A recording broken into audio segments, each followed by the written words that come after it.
Hello good morning everyone. 26 जुलाई के current affairs के बारे में डिस्कस करेंगे हम इस वीडियो में। वीडियो को स्टार्ट करने से पहले कुछ नोट्स हैं, अगर आप लेना चाहें तो आप मुझे व्हाट्सएप पे कांटेक्ट कर सकते हैं, इनके बारे में पूछ सकते हैं, या फिर सीधे डिस्क्रिप्शन में जाके लिंक आपको मिल जाएगी, वहां से ले सकते हैं। करंट आउटलुक हमारा अप्रैल तक का अवेलेबल है, ये लेना चाहें तो ये भी ले सकते हैं। कुछ पुराना कंटेंट भी अवेलेबल है। कल 2 प्रश्न हमने पूछे थे कि बाघों की संख्या के आधार पर मध्य प्रदेश का भारत में कौन सा स्थान है। तो बाघों की संख्या की बात करें तो मध्य प्रदेश का भारत में स्थान है पहला। हिंगलाजगढ़ किला मध्य प्रदेश के किस जिले में है? तो हिंगलाजगढ़ किला जो है वो मध्य प्रदेश के मंदसौर जिले में है। दैलेश चौहान ने बहुत अच्छा आंसर करा है इसका। बाघों की संख्या के आधार पर मध्य प्रदेश का पहला स्थान है।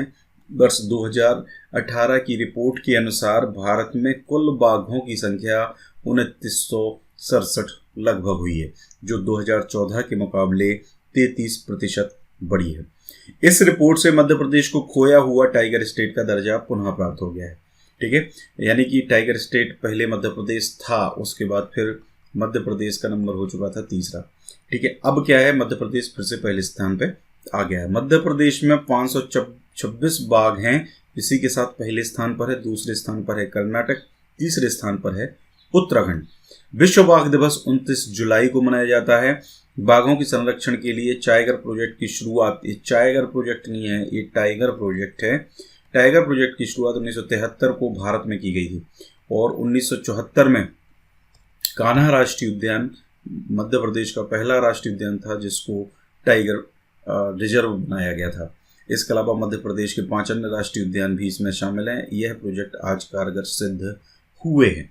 ठीक है, तो हिंगलाजगढ़ का किला मध्य प्रदेश के मंदसौर जिले में स्थित है। इस किले का निर्माण 11वीं शताब्दी में परमार राजाओं के द्वारा किया गया था। यह किला मंदसौर के भानपुर तहसील में स्थित है। यह परमार मूर्ति कला के विशिष्ट केंद्र के रूप में प्रसिद्ध है। ऐतिहासिक स्थल है, मंदसौर उज्जैन संभाग में आता है। तो देखिए यहाँ पर अगर हम बात करते हैं तो बहुत अच्छा आंसर इन्होंने किया है। जैसे कि अगर कोई किला हम पूछते हैं तो उस किले में आपको ये बताना जरूरी है, अगर ये जो लाइन है ये एक्स्ट्रा है कि यह किला मंदसौर जिले के भानपुर तहसील में है। इस लाइन को यही एडजस्ट किया जा सकता था कि हिंगलाजगढ़ का किला मध्य प्रदेश के मंदसौर जिले की भानपुर तहसील में स्थित है, जिसका निर्माण 11वीं शताब्दी में परमार राजाओं के द्वारा करवाया गया था। और यह ऐतिहासिक किला परमार मूर्ति कला के विशिष्ट केंद्र के रूप में प्रसिद्ध है। इसको इस तरीके से भी लिखा जा सकता है। ठीक है, तो अच्छा आंसर इन्होंने इसमें किया है। बाकी मोहित बिसेन का आंसर जो है वो मैंने पिन किया हुआ है, उसको जरूर आप पढ़ें, उससे आपको और भी काफ़ी इंफॉर्मेशन इससे संबंधित मिल जाएगी। आज का हमारा पहला प्रश्न है, संध्या अग्रवाल किस खेल से संबंधित हैं? दूसरा जो प्रश्न है वो है, मध्य प्रदेश के मोहम्मद समीर दाद किस खेल के खिलाड़ी थे? ये 2 क्वेश्चन के आंसर आपको करने हैं। ये कुछ टेस्ट सीरीज हैं, अगर आप लेना चाहें तो ये ले सकते हैं। डिस्क्रिप्शन में लिंक मिल जाएगा, या फिर व्हाट्सएप पे आप मुझे कांटेक्ट कर सकते हैं।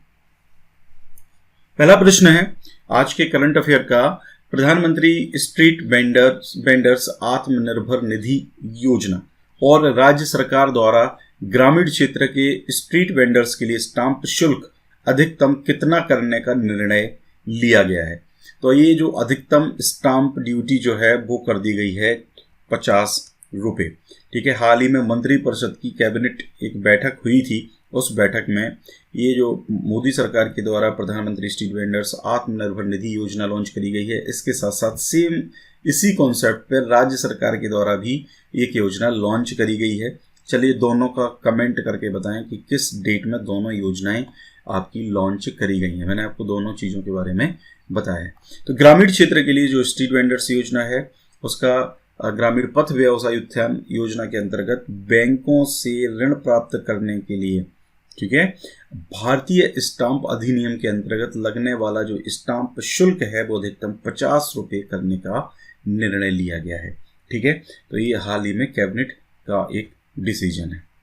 आगे अगर बात करते हैं तो मंत्रिपरिषद ने जो प्रधानमंत्री फसल बीमा योजना है उसके अंतर्गत उद्यान की फसलों के लिए मौसम आधारित फसल बीमा योजना को खरीफ 2020-21 से रबी 2022-23 की अवधि के लिए भारत सरकार के कृषि एवं कृषक कल्याण मंत्रालय द्वारा जारी नवीन दिशा निर्देशों के अनुक्रम में क्रियान्वयन की स्वीकृति भी प्रदान कर दी है।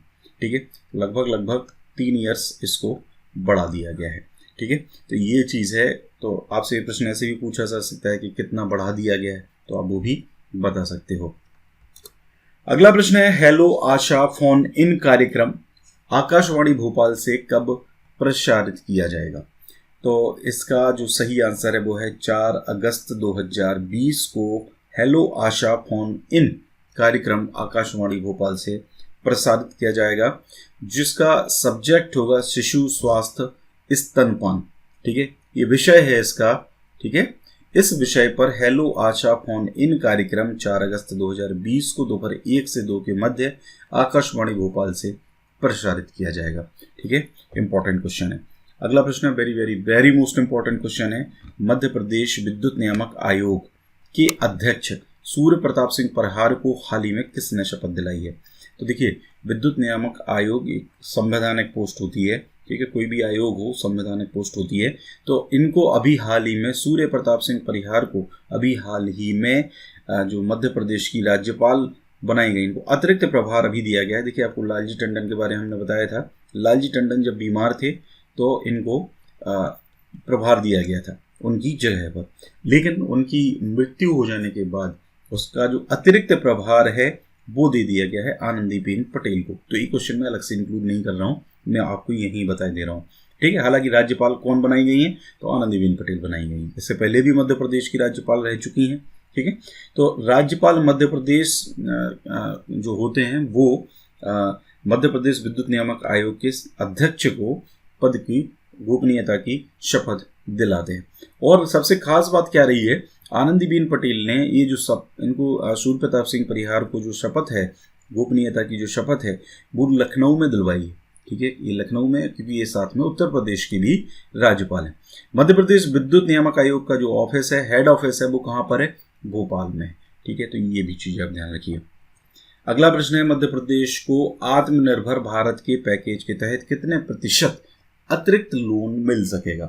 तो ये जो आत्मनिर्भर भारत पैकेज है उसके तहत मध्य प्रदेश को ही नहीं अन्य राज्यों को भी 2% एक्स्ट्रा लोन मिल सकेगा। लेकिन इसके लिए जो सेंट्रल गवर्नमेंट है, केंद्रीय सरकार है, मोदी सरकार है, उसने एक शर्त रखी हुई है। ये जो है भारत आत्मनिर्भर भारत पैकेज के तहत GSDP, जिसको कहते हैं ग्रॉस स्टेट डोमेस्टिक प्रोडक्ट, जो GDP आपका होता है।